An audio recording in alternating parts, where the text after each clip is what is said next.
Former Conservative Prime Minister Stephen Harper is stepping in to try to bolster support for the party, but things haven't really gone according to plan. People across the country are rallying to Andrew Scheer's positive Conservative vision.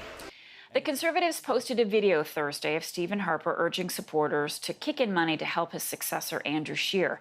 But the Liberals quickly promoted the same video on Twitter, suggesting that this is more proof Scheer would turn back the clock to the Harper area.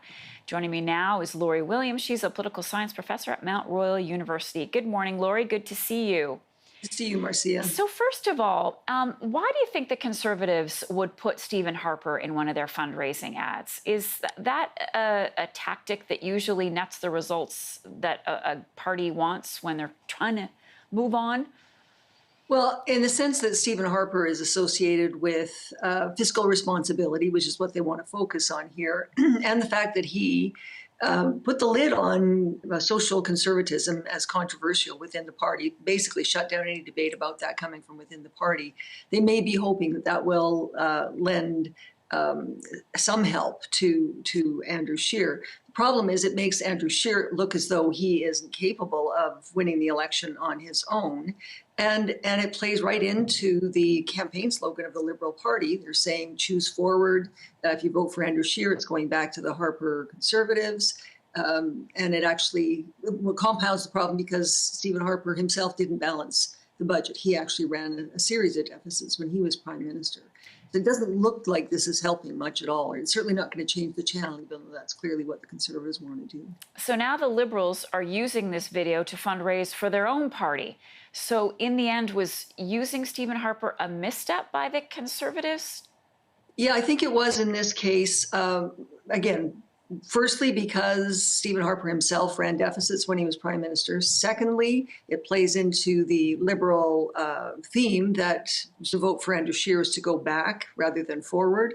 And thirdly, and I think this is the biggest problem, is it doesn't generate a lot of confidence in Andrew Scheer's leadership. So we have Conservatives speaking for the Conservative Party that seem to be much more credible than Andrew Scheer is, whether it be Stephen Harper or Jason Kenney or others. And so the questions swirling around Andrew Scheer's position on social conservative issues, what he will do with respect to the party, all of those questions are still swirling. And now his decisiveness, his leadership, his ability to handle this problem is being called into question. Okay, at the same time, we have Scheer and Trudeau exchanging comments over abortion rights. There has been a lot of talk about social issues, even in this last week, and we're not even officially in the campaign yet. Do you think that Scheer effectively communicated his position on abortion, or are there problems ahead going into the election? Well, again, he seems to not to want to actually say what he thinks. He's talking about what the Conservative Party will do. He's confident about Conservative members of the party or the Conservative caucus. He's saying he doesn't think they will bring things forward in Parliament. But when he was Speaker of the House of Commons, he actually stood very strongly in favor of MPs being able to speak their mind, to raise issues with respect to their own consciences. And so there seems to be a little bit of, well, a lot of history actually around his personal views and his position in terms of members of his caucus being able to raise, let's say, private members' bills on this. And it's not so much a question of whether the clock is going to turn back as whether there's a really strong commitment in favor of the rights of women or of LGBTQ2 Canadians.